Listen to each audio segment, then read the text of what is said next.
हरे कृष्णा मित्रों। तो आज है पुत्रदा एकादशी।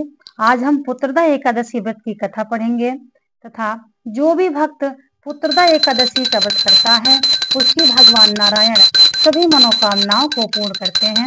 आज तुलसी की पूजा विशेष होती है।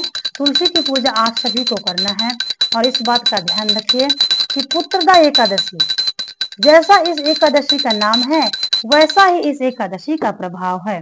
तो पुत्रदा एकादशी जो भी भक्त करते हैं या व्रत करते हैं उनकी सभी मनोकामनाएं पूर्ण होती हैं और जो दंपति संतान चाहते हैं उनको संतान सुख की प्राप्ति होती है। तो आइए पढ़ते हैं पुत्रदा एकादशी व्रत की कथा। इस प्रकार है। पौष मास के शुक्ल पक्ष की एकादशी।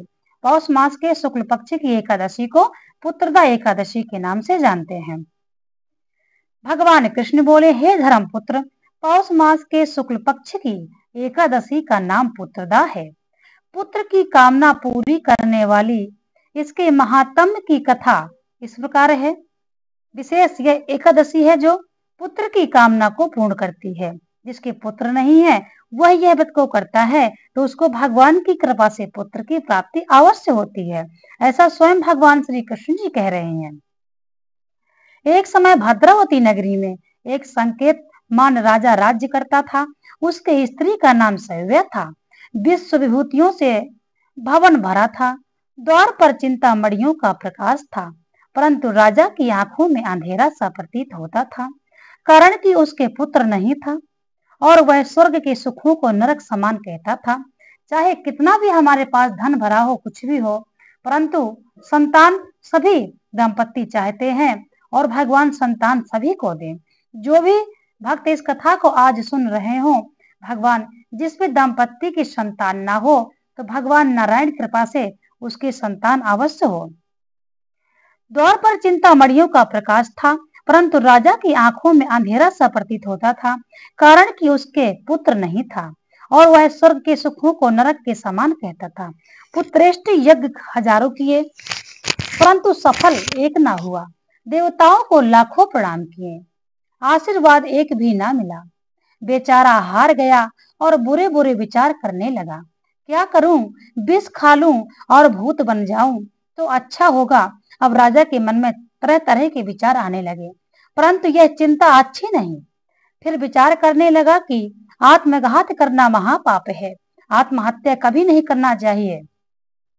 इस चिंता से छूटने का उपाय वनवासियों से जाकर पूछूं। घोड़े पर सवार होकर वन विहार करने लगा। पशु पक्षी इत्यादि जीवों को पुत्रों के साथ खेलते हुए देखा। तब मन में कहने लग गया, मेरे से यही सौभाग्यशाली है। आगे चला तो एक सरोवर मिल गया।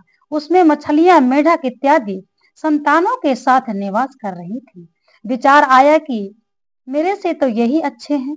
सरोवर के चारों तरफ मुनियों के आश्रम थे। राजा घोड़े से उतरकर मुनियों की शरण में गया और प्रणाम कर पूछा, आप कौन हो? मुनि बोले, हम विश्व के देवता हैं। मुनि बोले, हम विश्व के देवता हैं। इस सरोवर को पतित पावन समझकर स्नान के लिए आए हैं।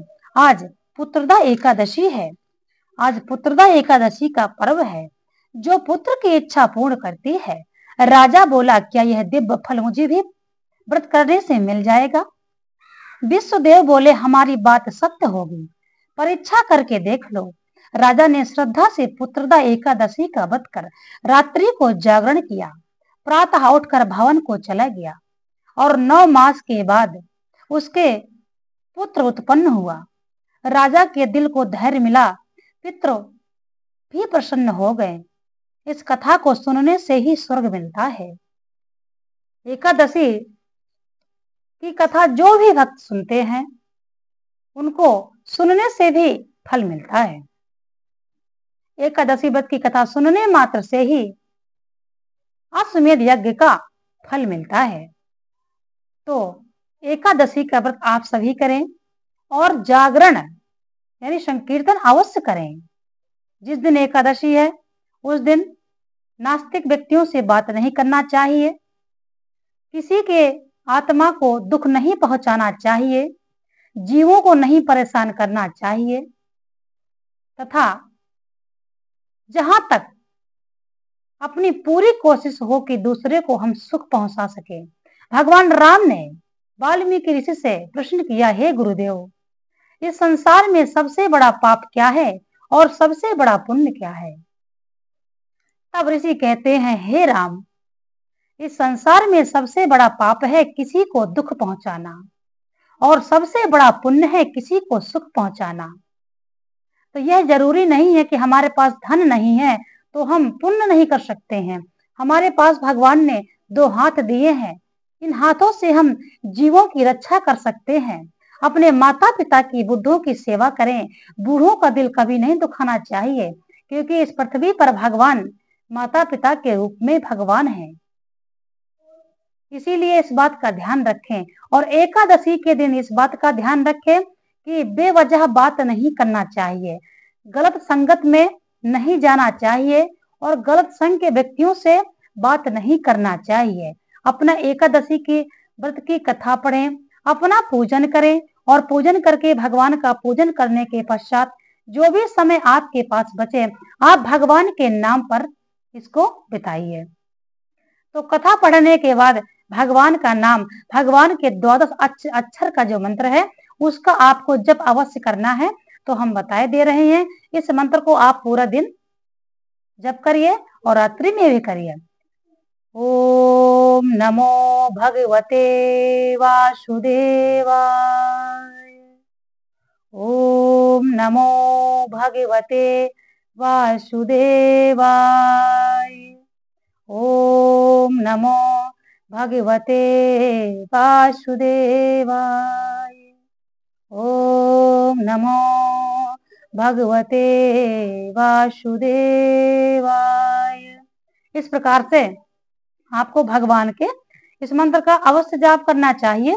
और एकादशी के दिन इस बात का ध्यान रखें कि यदि आप किसी की चुगली सुनते हैं और किसी की गलत बातों पर अगर हाँ हाँ भी करते हैं तो भी आप पाप के भागी होते हैं और आपको जो आपका व्रत है एकादशी का वह खंडित हो जाता है।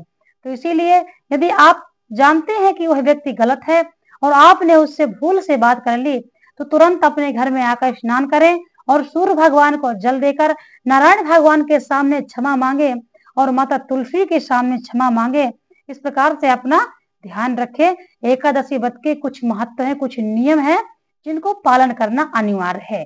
तो जो भी भक्त एकादशी का व्रत करता है वह इन बातों का ध्यान रखे। जो भी इसके नियम है हम पहले वीडियो में बता चुके हैं।